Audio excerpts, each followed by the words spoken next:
Pozdravljeni, dragi prijatelji! Danes bomo naredili anti-age vlažilno kremico. To pomeni, da bomo naredili kremico, ki pomaga, da koži vrača sijaj, jo dela prijetno vlažno, jo pomlajuje, torej pomaga tudi pri odpravljanju gubic. Danes bomo uporabili tudi mešanico različnih olj in masel, zato bi nekako kar začeli s pripravo. Sicer jaz sem si že malo naredila delo naprej, da ne bi predolgo vse skupaj trajalo. In sicer je kremica sestavljena iz dveh faz. Najprej je iz oljne faze in pa iz vodne faze. Torej uporabimo za nekje 150-200 gramov kremice bomo uporabili 100 gramov olja in pa 100 gramov destilirane vode ali pa hidrolata ter pa 15 gramov čebeljega voska. Za oljno fazo sem jaz uporabila macerat smilja. To je v bistvu olivno olje, hladno stiskano, v katerem so bili namočeni cvetovi laškega smilja. To se je namakalo najmanj en mesec. Uporabila sem nekje 40 gramov macerata smilja. Potem sem uporabila naslednje olje, olje grozdnih pečk, hladno stiskano. To olje je zelo močno deluje na našo kožo regenerativno, pomaga ohranjati njen mladosten videz, pomaga tudi pri nastajanju kolagena pod kožo, torej nekako daje koži mladosten videz in jo rahlo zateguje. Tega sem dodala tudi 40 gramov. Dodala sem še pa hladno stiskano kokosovo olje, predvsem pa zato, da se bo naša kremica nekoliko hitreje vpila v našo kožo in ne bo pustila na naši koži mastnega sijaja. Poleg tega kokosovo olje tudi pripomore k pomlajevanju kože in ohranjanju njenega mladostnega videza.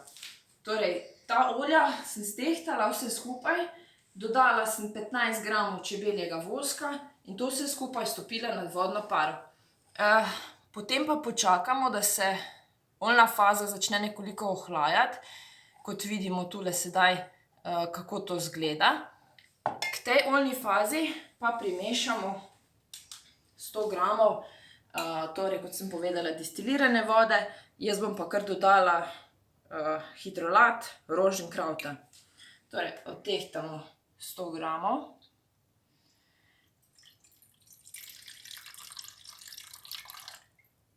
Pazite le, da bo ta hidrolat in pa oljna faza nekje približno iste temperature, drugače se ne povežeta najbolj rada. Če je na primer olje prevroče, hidrolat pa prehladen, ne bo potem ratala tista prava zmes. To vse skupaj povežemo s paličnim mešalnikom, da dobimo tako zmes, ki izgleda kot nek puding. Tako da zdajle bom jaz malo utihnila, vi boste pa samo opazovali, kako to gleda, kako se to dela.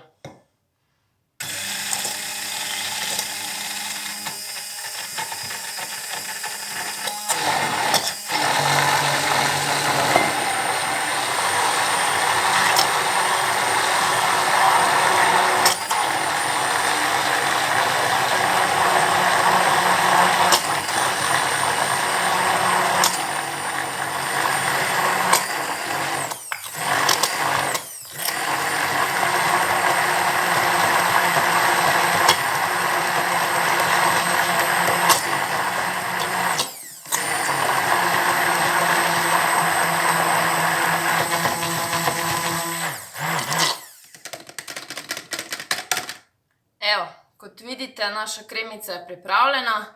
Izgleda kot nekakšen puding, je zelo lepe barve, take svetle barve mora priti. To vse skupaj samo hranite še potem v primerne kozarčke. Lahko imate v hladilniku ali pa nekje v kakšni shrambi, nekje na malenkost bolj nizkih temperaturah, ne previsoko. Zna se zgoditi, da se loči oljna faza pa vodna faza, ampak to nič ni narobe s tem. Tako da, to bi bilo za danes vse. Lep pozdrav, se mi mudi!